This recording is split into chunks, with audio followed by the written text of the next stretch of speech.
அன்பின் உள்ளங்களே, ஆங்கிலத்தில் அழகாக சொல்லுவாங்க, yesterday was history, tomorrow is a mystery, today is a gift, so enjoy the each moment of your life. அப்படின்னு நேற்றைய தினம் மறைந்து போய்விட்ட ஒரு வரலாறு, நாளைய தினம் என்ன நடக்கும் என்று தெரியாத ஒரு நிலை, இன்றைய தினம் நமக்கு கொடுக்கப்பட்டிருக்கக்கூடிய பரிசு. ஆகவே அடுத்த நிமிஷம் நிச்சயம் இல்லாத வாழ்க்கை, இன்றைய இந்த பொழுதை சந்தோஷமாக வாழ்ந்து கொள்ளுங்கள். அப்படி என்பது அதன் பொருளாகும். நாம வாழ்க்கையில எதற்கும் கவலைப்படக்கூடாது. அதுதான் இந்த செய்தியின் சுருக்கம். அப்ப கவலைப்படக்கூடாது அப்படின்னா நாம நாளையை குறித்து கவலைப்படக்கூடாதா? நம்முடைய பிள்ளைகளை குறித்து கவலைப்படக்கூடாதா? நான் என்னுடைய கணவரை குறித்து, என்னுடைய மனைவியை குறித்து, என்னுடைய வயசான பெற்றோரை குறித்து, அல்லது என்னுடைய குழந்தை பசங்களை குறித்து, அல்லது என்னுடைய சகோதரங்களை குறித்து நான் கவலைப்படக்கூடாதா அப்படின்னு நீங்க கேள்வி எழுப்புவீங்களாக இருந்தால், எதற்கு, ஏன் கவலைப்படணும்? கவலைப்படாதீங்க. ஏன்னா இயேசு ஆண்டவரை சொல்லி இருக்கிறார், கவலைப்படுவதால் நீங்க உங்களது ஒசரத்துல ஒரு ஜான் கூட உங்களால உயர்த்திக்க முடியாது. ஓ, ஜான் இப்படியா? ஓகே, ஒரு ஜான் உங்களால உயர்த்திக்க முடியாது. சரி, ஒரு இன்ச் உங்களால வளர்ந்துக்க முடியுமா? அப்படி கவலைப்படுவதால நீங்க வளர்ந்துக்க முடியும் அப்படின்னு சொன்னா, இன்னைக்கு எத்தனையோ பேர் வானத்தை தொடும் அளவுக்கு வளர்ந்து நிற்பாங்க இல்லையா? ஸோ இன்னைக்கு ஆண்டவர் நம்ம பார்த்து சொல்றாரு, நீங்க கவலைப்படக்கூடாது அப்படின்னு. ஏன்னா கவலைப்படுவது யாரினுடைய பணி அப்படின்னு சொல்லி அவரே இன்னைக்கு வேத புஸ்தகத்துல நமக்கு சொல்லி கொடுத்துட்டாரு. இன்னைக்கு நாம படிச்ச நல்ல ஆயன் செய்தி இருக்கு இல்லையா, இந்த நற்செய்தி. இந்த நற்செய்தியில இயேசு ஆண்டவர் சொல்றாரு, கூலிக்கு மேய்க்கக்கூடிய மேய்ப்பர்கள் இருக்கிறார்களே, அவர்களுக்கு ஆட்டை பற்றி கவலை இல்லை. பாருங்க, இயேசு ஆண்டவர் சொல்றாரு, கூலிக்கு வரக்கூடிய ஆயர்களுக்கு ஆடுகளை பற்றி கவலை இல்லை. அப்போ யாருக்கு ஆடுகளை பற்றி கவலை இருக்கிறது? ஆயனுக்கு. ஆடுகளின் சொந்த ஆயனுக்கு மட்டும்தான் ஆடுகளை பற்றி கவலை இருக்குது. ஆண்டவராகிய இயேசு கிறிஸ்து மறைமுகமாக சொல்றாரு, கவலைப்படுவது உங்க வேலை கிடையாது. உங்க வேலை என்ன? அன்றாடம் நான் கொடுத்திருக்கக்கூடிய இந்த வாழ்க்கையை ரசிச்சு ருசிச்சு வாழுவது. ஆண்டவர் எவ்வளவு நல்லவர் என்று சுவைத்து பாருங்கள். அழகாக வேதத்தில் சொல்லப்பட்டிருக்கிறது அல்லவா? சங்கீதம் சொல்லுகிறது அல்லவா? ஆண்டவர் எவ்வளவு நல்லவர் அப்படின்னு சுவைத்து பார்க்கும்படி. அதன் அர்த்தம் என்ன?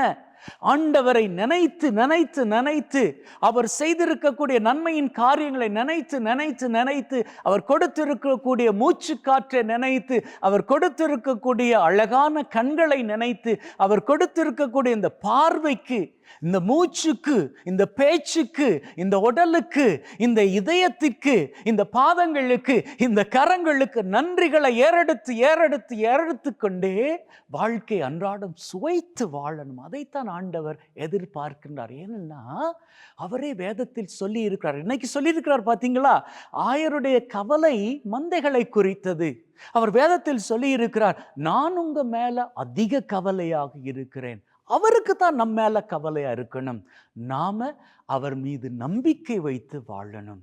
அப்போ நீங்க யோசிக்கலாம், எனக்கு இருக்கிற இந்த வியாதி, எனக்கு இருக்கக்கூடிய கடன், எனக்கு இருக்கக்கூடிய அடிமைத்தனம், இவற்றை எல்லாம் குறித்து நான் கவலைப்படக்கூடாதா? அது கவலைப்படுவது கிடையாது. அதை குறித்து நாம ஜெபிக்கணும். ஏன்னா இந்த நிலையில நாம இருக்கிறோம் அப்படின்னு சொல்லி தெய்வத்துக்கு கவலை. நாம இப்படியான நிலையில இருந்து வெளியில வரணும்னு சொல்லி அவர் பார்த்துக்கிட்டு இருக்கிறாரு. அப்ப நாம என்ன பண்ணிக்கணும்? அவர்கிட்ட போகணும். அவர்கிட்ட போய் அன்றாடம் நம்முடைய பிரச்சனையை ஒப்பு கொடுக்கணும்.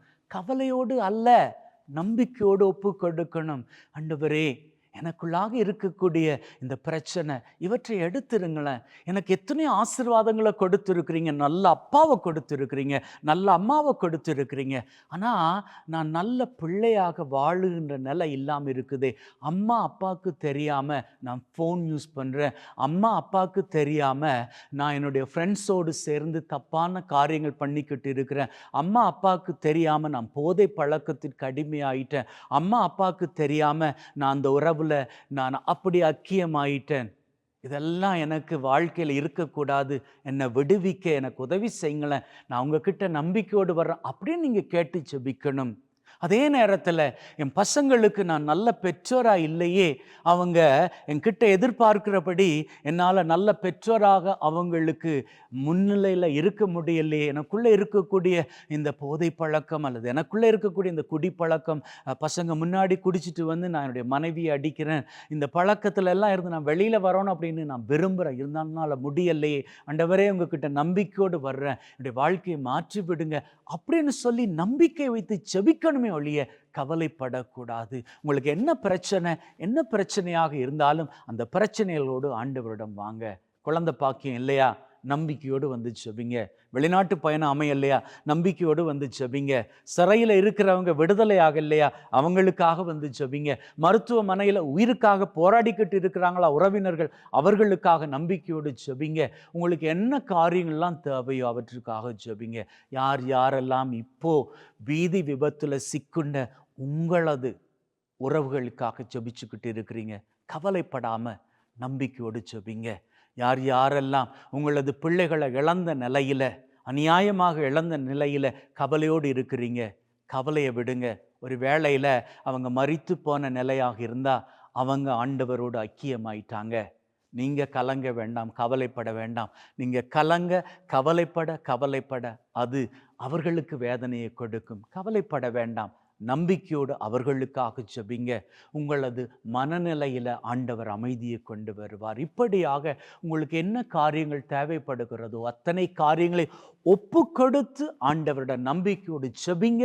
கேட்டு ஜெபிச்சு பாருங்க. கவலைப்படுவது அவருடைய வேலை, நம்பிக்கையில் ஜெபிப்பது உங்களது வேலை. ஜெபிச்சு தான் பாருங்களேன், உங்க வாழ்க்கை இன்றில் இருக்கும் நிலையிலும் பார்க்க அமைதியின் மீது அமைதியை பெற்றுக்கொண்டு வாழ்விலே சிகரங்களை தொட்டுக்கொள்ளும்.